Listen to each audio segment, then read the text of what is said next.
ou pensamos que conhecemos. Gênesis capítulo 1. Gênesis capítulo 1, irmãos, é a história dos mistérios da vida e também a história da nossa vida, da vida de cada um de nós. Os rabinos que estudam esse texto há milhares de anos, eles dizem isso, que Gênesis 1 traz o relato de toda a história da humanidade. Não se restringe apenas àquela criação primordial, mas diz respeito muito acerca do projeto que Deus tem para nós no cotidiano. E nós lemos aqui no primeiro versículo que no princípio criou Deus os céus e a terra era sem forma e vazia, e havia trevas sobre a face do abismo, e o Espírito de Deus se movia sobre a face das águas. E disse Deus: haja luz, e houve luz, e viu Deus que a luz era boa, e fez Deus separação entre luz e trevas. E Deus chamou a luz dia, as trevas noite, e foi tarde amanhã, o primeiro dia. Então, se eu pudesse dar um tema aqui, seria o primeiro dia. O primeiro dia. E o primeiro dia, irmãos, é sempre muito marcante. Ele é, na verdade, inesquecível. Você pergunta, como é que foi o seu primeiro dia? E é interessante alguém que não tenha um primeiro dia. E Deus, esse alguém. Deus nunca teve um primeiro dia. A Bíblia diz que de eternidade a eternidade, Tu és Deus. Então Ele nunca teve um primeiro dia. Mas o primeiro dia ele é muito importante. E não obstante Deus nunca tenha tido um primeiro dia, a terra teve um primeiro dia. Porque é o que a Bíblia diz aqui, no versículo 5, foi tarde de manhã, o primeiro dia. E quando a gente vê, queridos irmãos, esse primeiro dia, o que aconteceu, a gente começa a entender porque existe algo e não nada. Deus, do nada, Ele faz tudo. Nesse primeiro dia, Deus intervém em um ambiente caótico, em um ambiente inóspito, e Ele implanta a ordem e a vida. Esse texto, queridos irmãos, ele é tão sobrenatural, que talvez Moisés tenha o escrito, quiçá Deus ditando palavra por palavra para ele. É um texto que a gente passa assim ligeiro e não compreende a profundidade daquilo que Deus estava nos falando. Logo no primeiro versículo, isso aqui é uma introdução, Deus cria tempo, espaço e matéria. No princípio, tempo. Deus criou os céus, espaço, e a terra, matéria. É a forma de Deus dizer de maneira não científica, porque esse texto não é um texto científico, é um texto que se crê pela fé. Nós não vamos aqui fazer nenhum tipo de ilação em relação ao que dizem os cientistas sobre teoria de Big Bang e tanta coisa, não. Nós estamos falando aqui a palavra de Deus, e entre a teoria da criatura e a teoria do Criador, é melhor a gente ficar com a teoria do Criador. E nós vemos nesse primeiro dia, nessa criação primeva, a Trindade envolvida nisso tudo. Porque no versículo 1 diz que Deus criou os céus e a terra. No versículo 2 diz que a terra era sem forma e vazia, e o Espírito de Deus se movia sobre a face das águas. Então versículo 1 fala do Pai criando todas as coisas. No versículo 2 fala do Espírito Santo aperfeiçoando e tratando sobre aquilo que ia precisar ser feito. E no versículo 3 disse Deus: haja luz, e houve luz. Irmãos, Deus podia ter feito aparecer a luz de qualquer jeito, não é verdade? Ele podia ter feito assim, pronto, a luz apareceu. Ou podia ter, sei lá, feito qualquer coisa e aparecido a luz. Mas a Bíblia diz que ele fala, e disse Deus: haja luz, e houve luz. E quem é que está no versículo 3 aparecendo? O Verbo. No princípio era o Verbo, e o Verbo estava com, e o Verbo era, ele estava no princípio com, todas as coisas foram feitas por, e sem ele nada do que foi feito se. Todos os dias da criação, Deus, ao invés de bater palma ou fazer qualquer coisa, ele diz para acontecer. E quem estava ali falando a palavra, o Verbo, era o Senhor Jesus. Então, na obra da criação, nós temos o Pai, temos o Espírito Santo e temos o Filho. E é interessante que o apóstolo João, essa história, irmãos, ela é muito replicada no Novo Testamento. E o apóstolo João, quando ele escreve o seu evangelho, ele está reprisando, está fazendo um remake, não sei se é assim que fala. Como é o nome? É que tem que falar, remake? É assim? Tá. De Gênesis 1. E os irmãos vejam, são 5 versículos em Gênesis 1, são os 5 primeiros versículos também em João 1. Podem ver que Gênesis começa com no princípio e João começa no princípio. Era o Verbo estava com Deus e o Verbo era Deus. Esse versículo vai falar também da Trindade. No princípio era Jesus e Jesus estava com Deus. Quem é que estava com Deus? Versículo 2 fala do Espírito Santo, porque Jesus e o Espírito Santo são a mesma pessoa. E o Verbo era Deus, fala do Pai. Então em João 1, como em Gênesis 1, está falando acerca da Trindade. Bendito seja o nome do Senhor. A terra, irmãos, ela era sombria, sem uma forma definida, caótica, sem vida. Os irmãos pensem assim, num ambiente como a Lua. Eu sei que nunca ninguém aqui foi na Lua, mas a gente já viu as fotos. Aí você pega aquela foto, faz conta que aquilo é uma massa de modelar, aí você imprensa assim, como um menino pega uma massa de modelar e deixa toda bagunçada, depois encha de água e apaga a luz. Pronto, era assim que estava a terra. E o Espírito de Deus pairava sobre a face das águas. E a Bíblia diz assim: e disse Deus: haja luz, e houve luz. Mas antes da luz de Deus aparecer, diz que naquele ambiente totalmente sem vida e sombrio, havia como que algo que se movia ali, que soprava ali, e era o Espírito Santo que soprava sobre a face do abismo. O Espírito Santo que também estava na obra da criação. Não existia nada de nenhuma construção celular naquele mundo inorgânico, não havia peixes naquele mar, não havia algas marinhas ou o mar sendo balançado, não havia absolutamente nenhum barulho a não ser o mover do Espírito de Deus sobre a face das águas. E isso é muito significativo, nós vamos já ver quando Paulo escreve aos Coríntios, e ele vai mencionar o símbolo que isso traz para os nossos dias.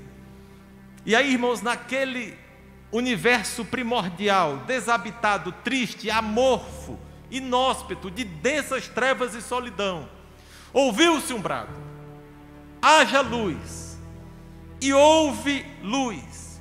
E aí, queridos, ninguém sabe o que foi, mas uma radiação cósmica incandescente começou a iluminar todo o universo criado. Tem pessoas que se prendem muito à fraca e lenta luz do sol. Aqui não é luz do sol. A luz do sol, ela viaja a míseros 300 mil quilômetros por segundo. Isso é nada. Para atravessar o universo de fora a fora são quase 100 bilhões de anos-luz. Essa luz que a gente vê fraquinha daqui do sol, uma estrela de quinta grandeza, isso não é nada. Ali era a luz da glória de Deus, era uma luz diferente. Não é? A luz do sol veio nascer no quarto dia, mas era Deus que estava dando vida àquele mundo que não tinha forma. E a Bíblia nos diz, queridos, que rompendo aquele grande clarão,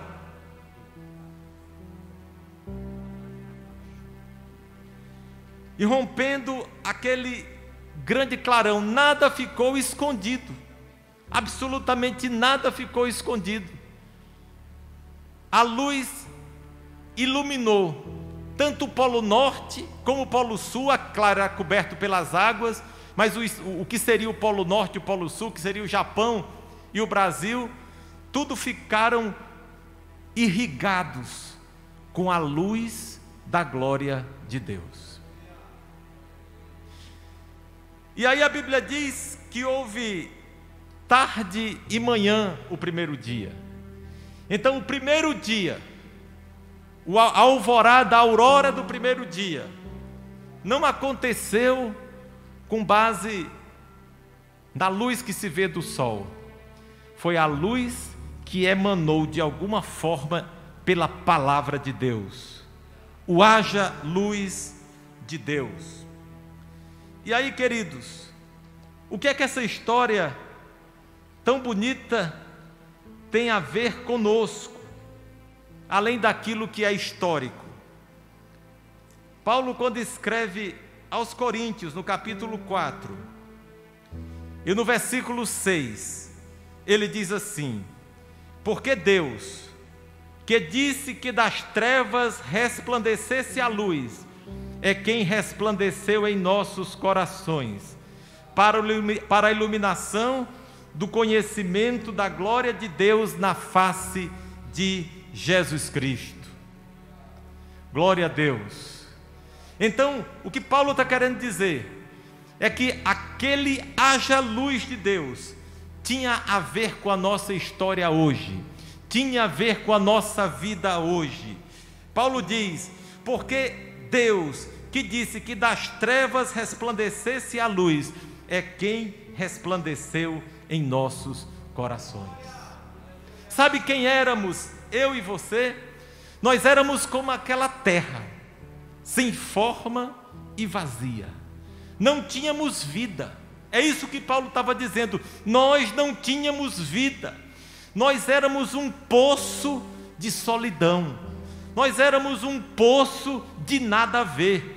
Nós não tínhamos um projeto que pudesse dar certo, até o dia em que a luz da face de Jesus Cristo, que é a glória de Deus, resplandeceu no meu e no seu entendimento. Quando nós fomos alcançados por esta luz, quando nós fomos alcançados por esta glória, então nós começamos a produzir vida. E a Bíblia diz que quando o Senhor olhou a luz, ele analisou e disse que a luz era boa. E sabe por que é que vocês estão aqui? Porque a luz é boa. A luz do entendimento da glória de Deus é maravilhosa. Pega uma pessoa analfabeta, que não sabe fazer um X com a tesoura, um O com a quenga, mas a pessoa tem uma revelação das profundezas de Deus. E pega o doutor que escreve em francês, em alemão, em o que for, e não entende o que significa o Salmo 23, porque não foi alcançado pelo haja luz de Deus. E nós falamos aqui, irmãos, que o haja luz, a palavra que foi falada, é a representação do Senhor Jesus. Ele é a palavra que se fez carne, é o verbo que se fez carne. E onde Jesus fala, a luz aparece. Agora, irmãos, vejam como é lindo o que o Senhor está nos dizendo aqui. Primeiro, Deus cria tudo. No princípio criou Deus o céu e a terra. Criou eu e você. Criou a mulher samaritana. mas era sem forma e vazia. Solidão, procurando resolver a solidão, mas era sem forma e vazia. Aí o Espírito de Deus começou a mover-se. Aleluia, ninguém via, mas o Espírito de Deus estava trabalhando sobre aquele abismo de solidão que éramos nós. Porque a ausência da presença de Deus traz uma profunda solidão. Vocês sabem qual é a coisa mais terrível do inferno? É a solidão de Deus. No inferno pode ter 30 bilhões de pessoas, mas eles vão se sentir sós. Porque é a presença de Deus que enche de alegria, é a comunhão de Deus que enche de prazer. É na presença dEle que estão delícias eternais, como diz o Salmo. E aí, queridos, aquela mulher samaritana, ela estava lá na Samaria e ouvia os seus líderes falarem. E aí ela tinha dúvida: será em Jerusalém? Ou será que é aqui nesse monte que a gente tem que adorar? E o Espírito de Deus começou a trabalhar na vida daquela mulher, que ela se tornou meio que teóloga. Ela sabia de algumas coisas. Deus tinha criado ela perfeita, mas ela estava ali sem forma e vazia, até um dia em que ela foi pegar água num poço ao meio-dia. Certamente, irmãos, ela estava ali envergonhada, porque a situação dela era muito ruim. Ela era uma mulher relativamente jovem, já tinha tido 5 maridos, deu coice neles e estava com o 6º, em busca de ter uma maneira de matar aquela solidão tão terrível. Aí, no pingo do meio-dia, aparece Jesus. E aquelas trevas que estavam ali, as trevas do entendimento, o Senhor, quando abre a boca e começa a falar, e diz assim: me dê um pouco de água. E ela diz: se você soubesse. Você não sabe que eu sou samaritana? Você não sabe que os judeus e os samaritanos não se comunicam? Você não tem vergonha na cara, não?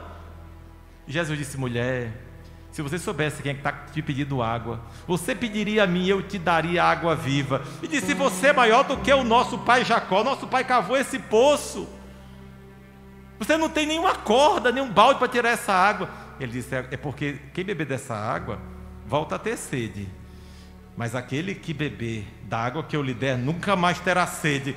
Aí ela já começou a luz a encandear ela assim. Ela disse: Senhor, dá-me sempre dessa água, dá-me dessa água. E Jesus disse: vai, chama teu marido. Ela disse: eu não tenho marido. Jesus disse: dissestes bem, porque você já teve 5, e o que você tem agora não é seu.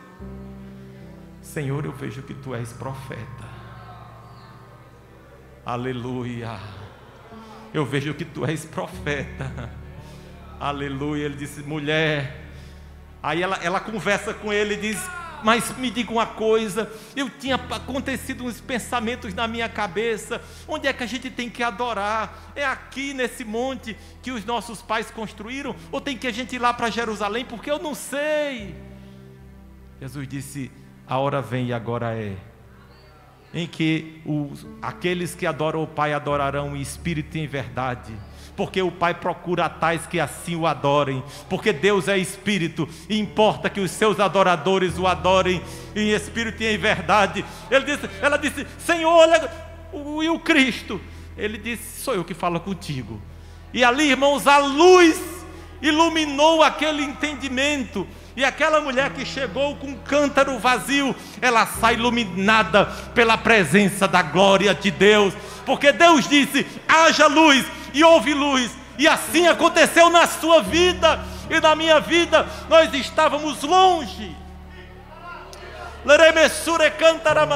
E aí Deus, irmãos, Ele nos criou, mas aí nós éramos assim feiosos. Aí o Espírito de Deus começou a trabalhar com a gente, começou a dizer: que tal você aceitar Jesus? Que tal mudar a sua história? Essa sua versão de vida não tem dado certo. Que tal uma nova vida? Aí chega o Senhor Jesus, ilumina o nosso entendimento. A gente levanta a mão e está todo dia aqui, vem para a escola dominical, vem para o culto matutino, vem para o ciclo de oração, vem para o culto de domingo, ficar aqui 1, 2 horas sentados, ouvindo alguém falar e dando glória a Jesus. Por quê? Porque a luz invadiu o seu entendimento. E nós vamos ver na Bíblia muitas pessoas que tiveram os seus entendimentos modificados pela presença de Deus.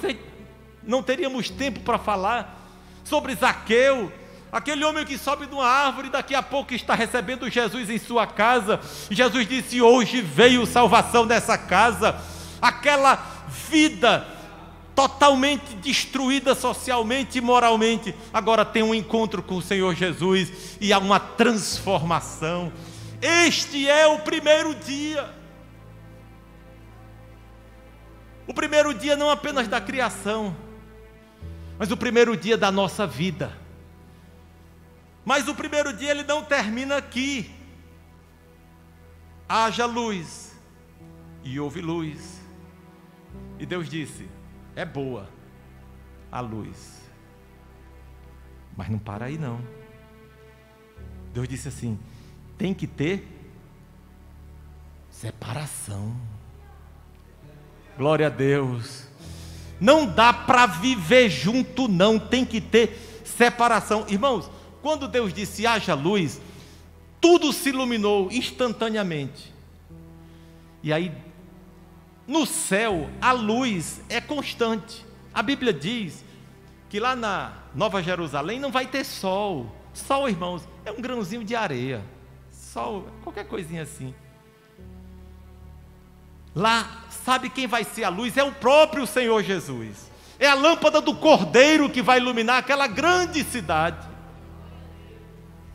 Mas quando Deus cria a matéria, Deus, com o seu olhar de misericórdia, irmã Regiane, entende que era preciso aqui haver noite e dia. E aí ele faz separação entre noite e dia. E o apóstolo Paulo, irmãos, utilizando essa mesma figura, ele diz assim: e não vos prendais a um jugo desigual com os infiéis, porque que sociedade tem justiça com injustiça, e que comunhão tem a luz com as trevas? Nós temos que viver separados, já no nosso primeiro dia, tendo o entendimento esclarecido e vivendo de maneira separada. Isso no hebraico tem uma palavrinha assim que chama de santificação. Santificação é separação, se separar das coisas do mundo. Está escrito: e vereis outra vez a diferença entre o justo e o ímpio, entre o que serve a Deus e não serve. Já no início da nossa vida, você é novo convertido, amém, tem que viver separado. Deus fez a separação entre a luz e as trevas, porque nesta dimensão da vida é diferente daquilo que acontece no trono de Deus, em que Ele habita em luz imarcessível. Nessa dimensão da vida nós teremos dias bons e dias maus. E aí Paulo, ele vai dizer que concórdia há entre Cristo e Belial, e que parte tem o fiel com o infiel, o que consenso tem o templo de Deus com o templo dos ídolos. Tem que haver separação. Aí Paulo diz assim: porque vós sois o templo do Deus vivente. Você que teve a luz do Evangelho irradiada na sua mente, você é templo e morada do Espírito Santo. Paulo diz que o Deus desse século cegou o entendimento dos incrédulos, para que não lhes resplandecesse a luz do Evangelho da glória de Deus. Eles ouvem, mas não conseguem entender, porque os seus olhos estão como que fechados, há como que umas escamas, mas quando chega a luz do Evangelho, as escamas caem e as pessoas conseguem ver, conseguem contemplar a beleza da cruz. Aqueles que não compreendem, Paulo diz, porque a palavra da cruz é loucura. Elas olham para a cruz e dizem, é loucura. Aí Paulo diz, mas para nós que somos salvos, é o poder de Deus. Deus fez separação.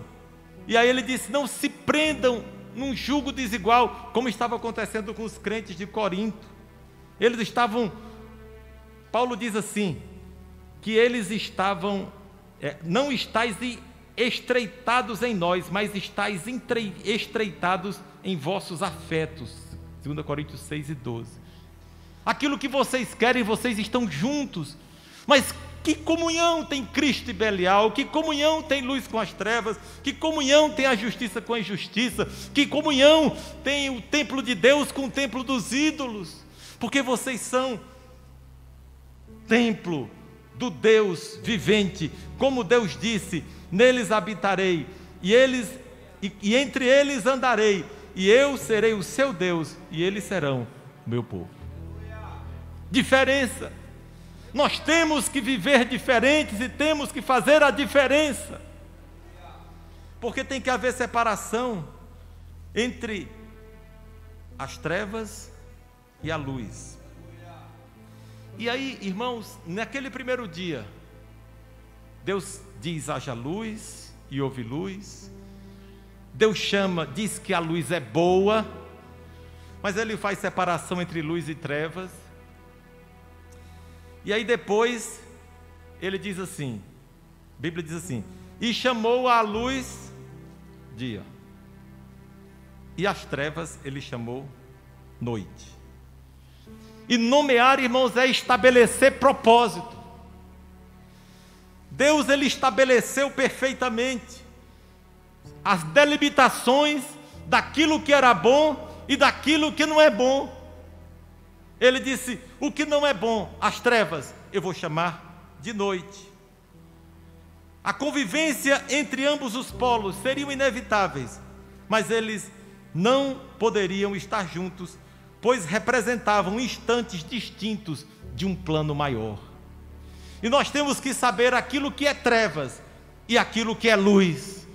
Nós, no nosso dia a dia, precisamos entender que as trevas não são boas e que nós temos que nos afastar das trevas. Deus nos chamou à sua luz. Jesus disse, eu sou a luz do mundo. Quem me segue não andará em trevas, mas terá a luz da vida. Nós temos que andar na luz do Senhor. E Ele nos chama à sua luz. E João, quando vai escrevendo o seu evangelho, no versículo 5, João 1:5, ele diz que João 1:5, e a luz resplandece nas trevas, e as trevas não a compreendem. Nós fomos chamados à sua luz, mas ao redor, irmãos, há densas trevas. Andai como filho da luz, está escrito. Paulo escrevendo aos Efésios, andai como filho da luz. É um apelo que o Espírito Santo faz a cada um de nós, que nós não andemos na vaidade dos nossos pensamentos, mas que tenhamos a nossa mente iluminada. Levanta-te, tu que dormes, desperta, e Cristo te esclarecerá. Tem que haver um despertamento para entender qual é o nosso papel, qual é o projeto de Deus para a nossa vida, que nós não podemos viver de qualquer jeito, mas que temos que ser como o apóstolo Paulo, que disse, eu, Paulo, o preso do Senhor. Eu não estou livre para fazer o que eu quero, eu sou preso. Eu estou algemado pelo amor dEle. Eu estou constrangido pela graça abundante dEle. A ternura no meu coração, quando eu vejo que eu não merecia nada, e Ele me deu tudo. Por isso eu não posso andar nas trevas, eu não posso viver nas trevas, mas se andarmos na luz, como Ele na luz está, tendo comunhão uns com os outros, o sangue de Jesus Cristo, seu Filho, nos purifica de todo o pecado. Temos que andar nesta luz. Ele é a luz. Está escrito, o profeta Isaías, ele diz assim, isso ele estava tendo uma visão daquilo que ia acontecer lá pela Galileia. Ele disse assim: o povo que andava em trevas viu uma grande luz, e aqueles que moravam na região da sombra da morte, resplandeceu-lhes a luz. Essa luz gloriosa, essa luz da glória de Deus, essa luz que nos dá entendimento, esclarecimento, que você precisa renunciar às paixões, que eu preciso renunciar às paixões. Glória a Deus. João, quando ele escreve, ele diz: e vimos a sua glória. Você viu a glória? Pedro também diz: e vimos a sua glória. Paulo também fala que teve uma visão da glória. E eu e você só estamos aqui porque um dia nós somos iluminados não pela luz do sol, essa luz lenta que se desloca só a míseros 300 mil quilômetros por segundo. Nós fomos alcançados pela luz da glória de Deus, essa luz que brilhou, resplandeceu no rosto de Jesus Cristo, conforme Paulo escreve aos Coríntios 4 e 6. É uma luz que lhe faz ser diferente, que você não quer ser igual ao mundo, que você não quer imitar o mundo. Nós somos imitação de Cristo. Foi assim que os cristãos da igreja primitiva, irmãos, principalmente aqueles que estavam lá em Antioquia, eles queriam ser iguais a Ele, eles queriam andar como Jesus andou, eles queriam falar como Jesus falou, eles queriam viver como Jesus viveu. Aí disseram: são os cristãos, aqueles ali são cristãos, porque eles querem ser iguais a Cristo. Eles têm um mestre, e o mestre deles é Cristo. E esse é, queridos, o primeiro dia. Isso é o princípio do Evangelho. Isso não é nem o segundo dia, nem o terceiro dia. Eu não sei se Jesus vai mandar a gente falar no segundo, terceiro, no sexto dia, não sei. Mas este é o primeiro dia. Este é o começo de todas as coisas. É a iluminação da mente. É viver uma vida separada do mundo. É entender o que é certo e o que é errado. E chamar aquilo que é errado trevas, sai para longe de mim. E aquilo que é certo é luz. Temos que definir muito bem. A Bíblia diz assim: ficarão de fora os cães, os feiticeiros, os que amam a mentira, os idólatras. E sabe o que são os cães, irmãos? São essas pessoas que não têm parâmetros na vida. Um cão, isso era uma figura de linguagem para os hebreus do passado. São aqueles animais que vão na lata do lixo e reviram tudo, e pegam coisas ruins e coisas boas e misturam tudo. E era essa figura que a Bíblia diz: ficarão de fora os cães. Mas nós temos que saber o que é certo e o que é errado, e temos que andar na luz do Senhor. Temos que tentar crucificar a nossa carne e esmurrar o nosso corpo. Aí está escrito, profeta Malaquias, ele diz: mas para vós que temeis o meu nome, nascerá o sol da justiça, trazendo salvação debaixo das suas asas, e saireis e saltareis livres como bezerros soltos da estrebaria. Eu não sei se os irmãos já viram o bezerro quando sai da estrebaria, pinotando, né, irmão? Dando cangapé para um lado para o outro, né, irmão França? Quando tira o bezerro ali que ele sai. Pois é assim que Deus faz uma figura de como é quando o sol da justiça encandeia a nossa mente e quando a gente entende o que é a luz do Evangelho. Infelizmente, queridos, tem muitas pessoas que entram no Evangelho, mas o Evangelho não entra neles. E aí não entende, porque fica querendo viver nas trevas, fica puxando as coisas das trevas. A Bíblia manda a gente se livrar, inclusive, de toda a aparência do mal. Aí o que é que a Bíblia diz? Jesus, ele fala o tempo todo nisso. Ele diz assim: assim brilhe a vossa luz diante dos homens, para que vejam as vossas boas obras e glorifiquem a vosso Pai que está nos céus. Glória a Deus. Deus nos chamou para ser diferentes. Isso não é profundezas do Evangelho, não. Isso é o primeiro dia. Ainda tem o segundo dia da caminhada, o terceiro, o quarto, o quinto, o sexto. Ainda tem muita vida, mas a vida começa assim, com haja luz e as trevas indo para um lado e a luz ficando para o outro, e a gente entendendo o que é certo e o que é errado. E aí tem a paciência, porque Deus também tem paciência, e eu me impressiono como Deus é paciente com a gente. Porque quando terminou esse negócio, ele podia ter dito: pronto, agora vamos fazer logo outro. Não, tenha calma, porque houve tarde, noite e manhã o primeiro dia. Tem que terminar o dia. Quando for amanhã, a gente faz outra coisa. Quando chega no último dia, é que o Senhor, a Trindade se reúne e diz: façamos o homem à nossa imagem e semelhança. Mas ainda não existia homem. Mas sabe, irmãos, Deus, ele tem muita paciência. À tarde e manhã, o primeiro dia. Não queira as coisas tudo de uma vez. Tudo chega no tempo de Deus. Deus, irmãos, ele não age dentro da nossa cronologia, dentro do nosso relógio, não. Ele age conforme a vontade dele, porque ele é soberano. Ele é soberano.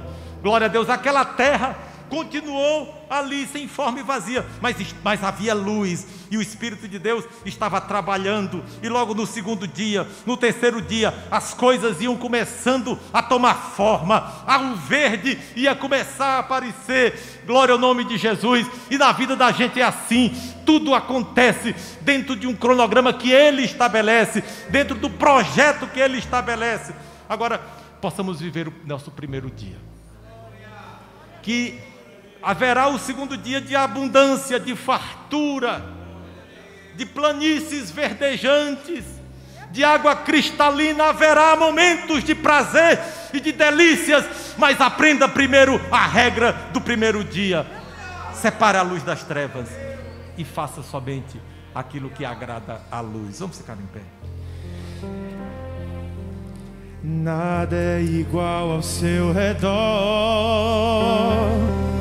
tudo se faz no seu olhar, todo o universo se formou no seu falar.